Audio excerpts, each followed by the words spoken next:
Selamat petang, Ibu Bapak, Saudari, Saudara juga teman-teman yang ada di rumah. Kita berjumpa lagi dan pada saat ini kita berjumpa di dalam kesempatan persekutuan doa masa Prapaskah untuk kali yang kedua. Jadi kita sudah melewati bersama pemahaman Alkitab yang pertama, persekutuan doa yang pertama, dan pekan yang lalu pemahaman Alkitab yang kedua. Dan pada kesempatan ini kita akan bersekutu bersama di dalam persekutuan doa yang kedua di masa Prapaskah ini. Seperti biasanya kita akan membaca dan merenungkan sabda Tuhan.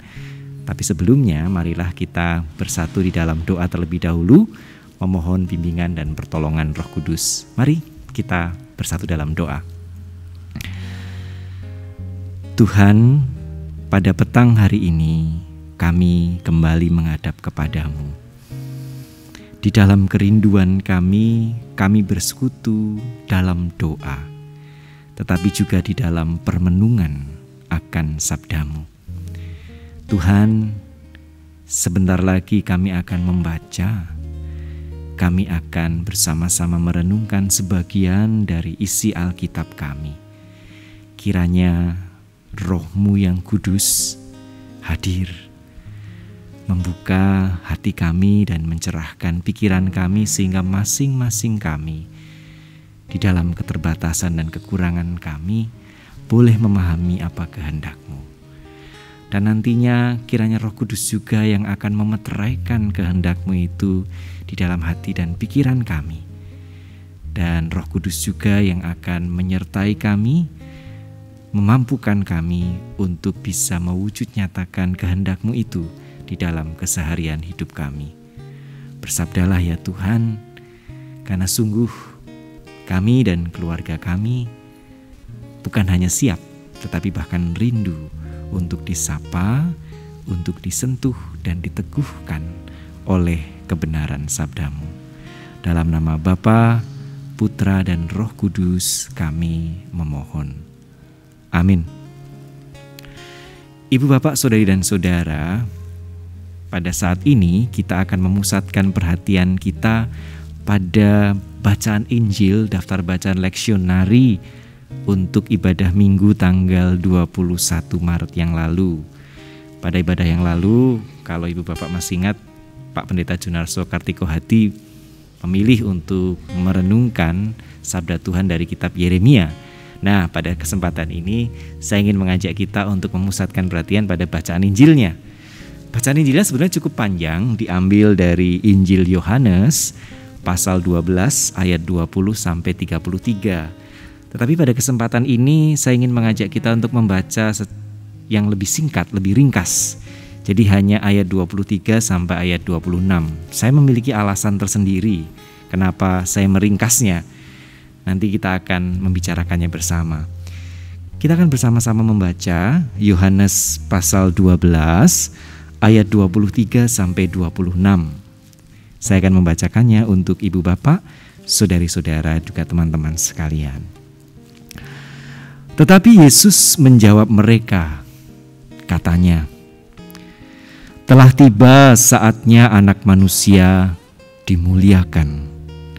Aku berkata kepadamu, sesungguhnya jikalau biji gandum tidak jatuh ke dalam tanah dan mati, ia tetap satu biji saja. Tetapi jika ia mati, ia akan menghasilkan banyak buah. Barang siapa mencintai nyawanya, ia akan kehilangan nyawanya. Tetapi barang siapa tidak mencintai nyawanya di dunia ini, ia akan memeliharanya untuk hidup yang kekal. Barang siapa melayani aku, ia harus mengikut aku, dan dimanapun aku berada, di situ pun pelayanku akan berada. Dan barang siapa melayani aku, ia akan dihormati Bapa." Demikianlah Injil Yesus Kristus menurut kesaksian Yohanes. Diberkatilah setiap kita yang mau mendengarkannya, merenungkannya, dan memelihara kebenarannya di dalam keseharian hidup. Hosiana. Nah, Ibu Bapak, Saudari-saudara juga teman-teman, mungkin tidak banyak di antara kita yang pernah mendengar apalagi mengenal sosok Rutilio Grande Gracia. Ia lahir di tahun 1928, jadi sudah cukup lama, di kota kecil El Paina, sebuah kota kecil yang terletak di bagian utara negara El Salvador. Rutilio adalah seorang bungsu dari 7 bersaudara dan ia terlahir di keluarga yang sangat miskin. Kemiskinan itu menyebabkan keluarga Rutilio bergumul dalam banyak hal, mengalami banyak permasalahan, sampai pada akhirnya amat disayangkan kedua orang tua Rutilio pun bercerai. Rutilio kecil dan kakak-kakaknya terpaksa diasuh oleh neneknya yang terkasih. Pengalaman masa kecil yang berat itu, latar belakang kemiskinan yang begitu mencekat itu, membuat Rutilio tumbuh terpikat pada wacana dan gerakan teologi pembebasan. Singkat cerita, di tahun 1965, Rutilio kembali lagi ke El Salvador setelah menyelesaikan studinya di Lumen Vitae Institute, Belgia. Ia menjabat sebagai dosen teologi pastoral di Seminari San Salvador. Sebagai dosen, Rutilio tidak pernah segan untuk menceburkan diri dalam pergumulan hidup kaum miskin di El Salvador. Sebagai dosen, ia bahkan mengembangkan sebuah pendekatan yang disebut sebagai pastoral immersion, di mana para mahasiswa seminari itu diminta untuk live in atau tinggal bersama komunitas-komunitas miskin di El Salvador untuk sekian waktu lamanya, supaya mereka bisa menyaksikan secara langsung pergumulan hidup orang-orang miskin, dan supaya mereka tidak pertama-tama mengajar, tidak pertama-tama berkata-kata, tetapi mau mendengar keluh kesah dan harapan-harapan komunitas-komunitas miskin itu. Ketertarikan dan komitmen Rutilio pada teologi pembebasan tidak berhenti sampai di situ, bahkan semakin berkobar dan menyala-nyala ketika ia diberi kesempatan untuk menempuh studi di Latin American Pastoral Institute di Ekuador. Di sana, Rutilio berkenalan dengan pemikiran Paulo Freire, seorang tokoh pendidikan yang termasyhur dari Brasil itu. Dia diperkaya oleh pendekatan conscientização atau penyadaran atau pendekatan kesadaran kritis yang memang dikembangkan oleh Paulo Freire. Dan ini membuat semangat Rutilio semakin berkobar-kobar, sehingga ketika dia kembali lagi ke El Salvador, Rutilio menjadi semakin vokal di dalam menyuarakan kritiknya terhadap praktik-praktik ketidakadilan, kekerasan, bahkan penindasan yang pada saat itu dilakukan oleh pejabat-pejabat pemerintah dan para tuan tanah terhadap rakyat jelata. Dan Rutilio tidak hanya mengkritik dari atas mimbar, tetapi ia juga mendedikasikan hidupnya, karya pelayanannya untuk terlibat di dalam gerakan-gerakan yang mengorganisasi petani-petani miskin di El Salvador untuk memperjuangkan hak-hak mereka. Tentu saja kiprah Rutilio ini membuat gerah dan jengah banyak pejabat pemerintah dan para tuan tanah El Salvador ketika itu. Muaranya bertanggal 12 Maret 1977, Rutilio dibunuh di tengah perjalanan dari kota Aguilares menuju kampung halamannya di El Paina. Tidak kurang dari 12 butir peluru menembusi tubuh Rutilio. Ia rubuh dan gugur sebagai martir. Sekali lagi, tidak banyak orang mengenal sosok dan kiprah Rutilio Grande Gracia. Tetapi banyak orang mengenal atau setidaknya pernah mendengar kiprah sahabat karib Rutilio yang pada saat itu menjabat sebagai uskup agung di El Salvador, yakni Oscar Arnulfo Romero. Ibu, bapak, saudara dan saudara juga teman-teman, sebelum tragedi 12 Maret itu sebenarnya posisi Rutilio dan Romero agak berseberangan. Sementara Rutilio itu sangat progresif, Romero cenderung konservatif. Sebelum tragedi tanggal 12 Maret tahun 1977 itu Romero tampak tidak menunjukkan ketertarikannya pada wacana maupun gerakan teologi pembebasan. Sebaliknya, ketika sahabatnya gigih mengkritik penindasan yang dilakukan oleh para pejabat, praktik korupsi yang dilakukan oleh para pejabat, Romero justru memiliki hubungan yang cukup baik dengan pejabat pemerintahan dan para tuan tanah pada saat itu, yang tentu punya kepentingan untuk mempertahankan status quo. Namun peristiwa tragis yang menimpa Rutilio mengubah sikap dan keberpihakan Romero. Dalam sebuah wawancaranya, Romero mengatakan demikian: "Di waktu saya menyaksikan Rutilio terbaring tidak bernyawa, seketika itu juga terlintas dalam benak saya harus menempuh setapak yang sama dengan mendiang karib saya ini." Ya, semenjak itu Romero yang semula konservatif menjelma menjadi sangat progresif.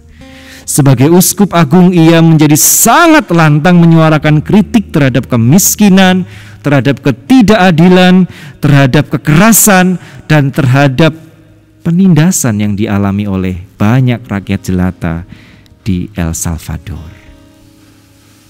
Ibu, bapak, saudari dan saudara yang terkasih, menurut saya kisah Rutilio mengingatkan kita pada sabda Kristus yang terdapat dalam perikop yang menjadi pusat perhatian kita pada saat ini, khususnya di ayat 24. "Aku berkata kepadamu, sesungguhnya jikalau biji gandum tidak jatuh ke dalam tanah dan mati, ia tetap satu biji saja. Tetapi jika ia mati, ia akan menghasilkan banyak buah." Rutilio adalah biji gandum itu. Ia memang rubuh ke tanah, dihunjam oleh peluru-peluru tajam, ia pun memang mati. Tapi kematian Rutilio bukanlah akhir dari segalanya. Kematiannya justru menghasilkan banyak buah. Sahabat karibnya Romero, bahkan segenap gereja di El Salvador bangkit untuk menjalani setapak perjuangan Rutilio, menentang ketidakadilan, pemiskinan, serta penindasan yang dialami oleh rakyat El Salvador ketika itu. Dan bukankah sejatinya setapak yang ditempuh oleh Rutilio ini tiada lain adalah setapak Sang Kristus sendiri? Sang Kristus pun berjuang bagi dan bersama mereka yang terpinggirkan dan tertindas di konteks Palestina abad pertama. Sang Kristus pun pada akhirnya juga dibunuh, disalibkan dan mati karena persekongkolan pihak-pihak yang dibuat gerah dan jengah oleh perjuangannya. Tapi kematian Sang Kristus pun bukanlah akhir dari segalanya. Ia bangkit. Dan kebangkitannya membawa pesan bahwa kuasa maut sekalipun tidak dapat memadamkan bara api perjuangan untuk mewujudkan keadilan, perdamaian, dan keutuhan segenap ciptaan, Karena bara api perjuangan itu bersumber tiada lain selain dari perigi kasih Allah sendiri yang begitu besar pada dunia ini. Nah, kembali kepada kisah Rutilio dan Romero tadi. Ibu, bapak, saudari dan saudara, niat Romero untuk menempuh setapak yang sama dengan sahabat karibnya ternyata mewujud nyata secara nyaris verbatim. Jadi ia mengalami nasib yang nyaris sama persis dengan Rutilio. Pada petang hari tanggal 24 Maret 1980, jadi sekitar 3 tahun setelah kematian Rutilio, Oscar Romero dibunuh ketika tengah melayankan misa di sebuah kapel kecil dalam kompleks rumah sakit Hospital de la Divina Providencia. Pada saat itu Romero baru saja menyelesaikan khotbahnya dan dia tengah beranjak ke tengah altar. Ketika itulah 2 peluru menghujam menembus jantung Romero. Romero rubuh dan Romero menghembuskan nafas terakhirnya di kaki salib. Dan ibu, bapak, saudari dan saudara tahu, khotbah terakhir Romero didasarkan pada Yohanes 12 ayat 23 sampai 26 yang pada saat ini kita baca bersama. Dan berikut adalah nukilan khotbah Oscar Romero ketika itu. Seseorang tidak semestinya terlalu mencintai diri sendiri, sedemikian rupa sehingga ia menghindar dari risiko keterlibatan sejarah. Orang-orang yang terlalu sibuk berusaha menghindari risiko tersebut justru akan kehilangan kemanusiaannya. Sementara mereka yang karena kasihnya kepada Kristus bersedia mengorbankan dirinya untuk melayani sesamanya, justru akan memperoleh kehidupan sejatinya, seperti halnya biji gandum. Ibu, bapak, saudari dan saudara yang terkasih, seperti Rutilio, Romero, dan Sang Kristus sendiri, kita hidup di tengah masyarakat yang tidak segan mengorbankan sesamanya demi meraih kenyamanan, kemapanan, dan kesuksesan. Dan seperti halnya Rutilio, Romero, dan seperti halnya Sang Kristus sendiri, kita sebetulnya dipanggil untuk justru berani berkorban bagi sesama kita. Berani berkorban untuk menentang ketidakadilan, kekerasan, bahkan penindasan yang terjadi di sekitar kita. Mungkin pada saat ini ada di antara kita yang berkilah, di mana kami bisa menjumpainya? Pada saat ini Anda bisa menjumpainya sedekat piring nasi yang akan menjadi makan malam Anda nanti. Di situ ada ketidakadilan di mana para petani yang berjerih lelah untuk mengupayakan sawahnya dan menantikan untuk menikmati hasil panennya, ternyata harus dipukul oleh kabar bahwa pemerintah akan melakukan impor beras besar-besaran. Di situ ada ketidakadilan. Dan kita dipanggil untuk berani berkorban, mewujudkan kehidupan bersama yang lebih adil, lebih damai, dan lebih bersahabat dengan alam. Panggilan ini memang tidak mudah, tapi marilah kita senantiasa mengingat kiprah orang-orang seperti Rutilio, perjuangan orang-orang seperti Romero, dan tentu saja mengingat keteladanan Sang Kristus sendiri. Dan biarlah sabda Sang Kristus menjadi dasar yang kuat bagi kita untuk berani berkorban. Karena sesungguhnya jikalau biji gandum tidak jatuh ke dalam tanah dan mati, ia tetap satu biji saja. Tetapi jika ia mati, ia akan menghasilkan banyak buah. Amin. Marilah kita bersatu di dalam doa.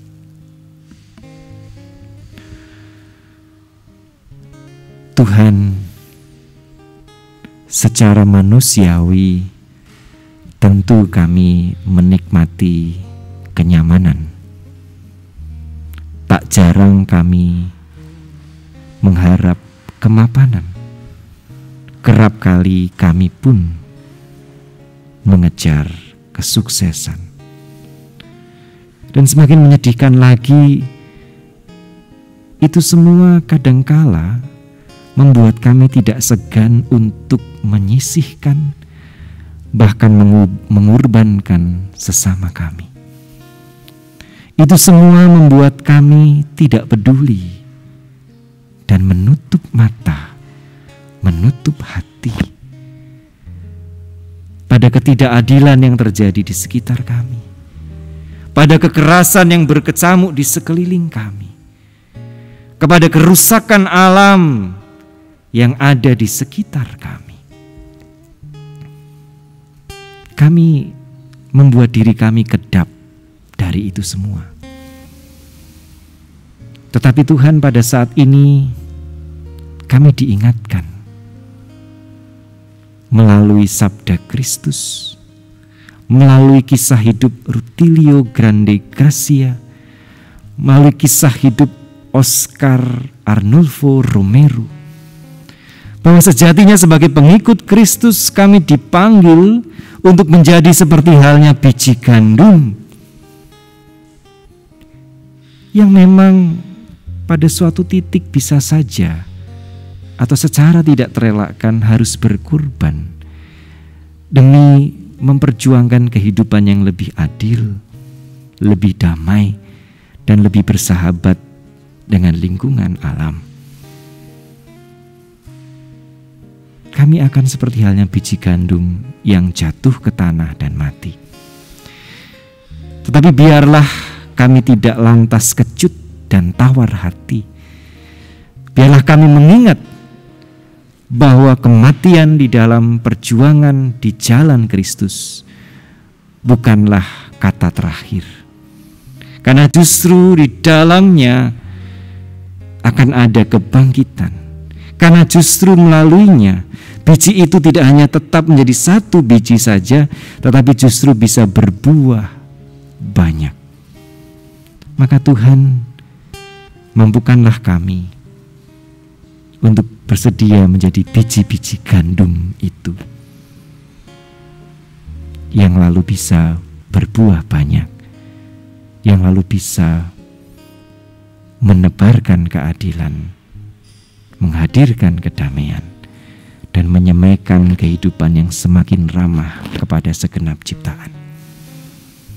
Mampukanlah kami untuk mewujudkan panggilan itu, Tuhan. Di dalam nama Bapa, Putra, dan Roh Kudus, kami memohon. Amin. Demikian persekutuan doa kita, Ibu, Bapak, Saudari, dan Saudara. Kita sudah semakin dekat dengan minggu terakhir masa prapaskah kita. Kita semakin dekat dengan peristiwa-peristiwa penting di dalam perayaan dan penghayatan Paskah kita. Marilah kita senantiasa mengarahkan diri kita kepada Sang Kristus sendiri. Tuhan memberkati saudari-saudara dan saya. Amin.